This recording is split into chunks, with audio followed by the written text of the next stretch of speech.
tayo. Okay na?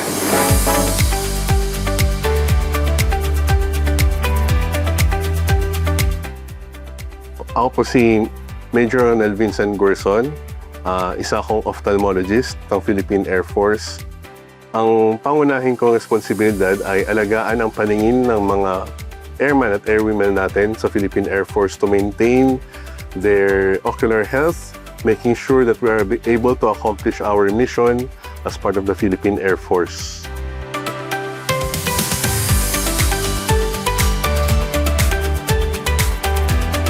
So mula pa nung bata ako, bilang parte ng isang pamilya na lumaki sa Philippine Air Force, na-inspire na rin ako sa aking magulang. Yung tatay ko nun ay isang piloto. Pero dahil ako malabang ang mata, hindi ako naging piloto. Pinasok ko ngayon ang pagiging doktor. Eventually, umikot po eh. Ngayon ako ay naging doktor ng mata, isang ophthalmologist. At naisip ko din kung paano ko may bibigay yung aking mga kaalaman, yung aking mga skills para ma-improve ang Philippine Air Force.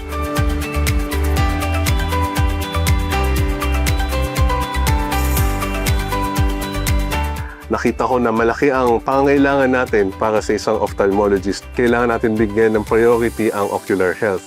Especially sa mga piloto natin, sa mga gustong pumasok bilang piloto, at kahit sa mga pasyente na nangangailangan ng kagamutan, sinecheck po kasi natin dito yung kanilang vision, yung kanilang color, yung kanilang depth perception.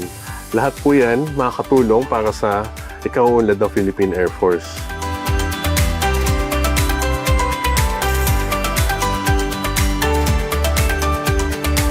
Madalas na invite ako bilang lecturer sa mga schools, especially sa mga training ng mga pilot, kung saan pinapakita natin kung ano yung mga effects of vision, mga visual illusions, especially sa mga pilots night flying. Kamakailan din, during the conduct of Balikatan, I also provided my expertise, especially in the conduct of Balikatan, yung mga exercises natin involving flying, ano yung mga scenarios na pwede ma-involve yung ating mga mata, and how we could maximize it.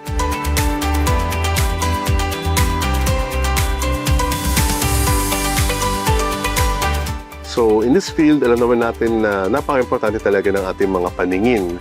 Lalo na sa mga sundalo natin, sa mga piloto, na madami silang ginagawa para sa mission sa Philippine Air Force. Aside doon, yung mga dependents natin, yung mga matatanda natin, mga magulang, nagkakaroon na sila ng problema sa mata. Bilang isang ophthalmologist, isa din sa aking trabaho ay gamutin yung kanilang paningin upang maibalik po natin.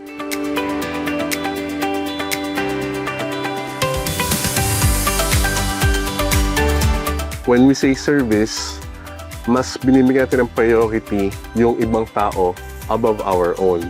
So hindi ko lang iniisip kung ano yung gusto kong ma-achieve. I'm also looking at how I can contribute to the organization. So yun po yung ibig sabihin ng serbisyo sa akin para mapaganda natin ang organization at lalo tayong makatulong para sa Pilipinas.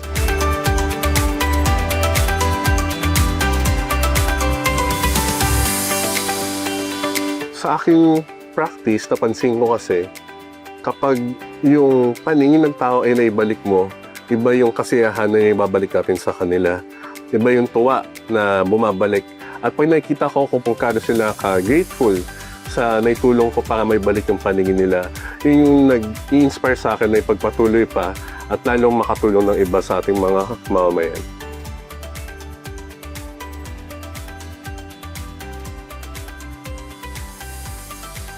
Kung may isang bagay po akong gustong ipaunawa sa ating mga nanonood, ating pong bigyan ng priority ang ating paningin. Hindi natin siya masyado napapansin, napababaliwala, pero malaking bagay po ito. Lalo na sa ating mga kasundaluhan na hindi tayo palaging bata at balang araw po maapektuhan din ang ating mata.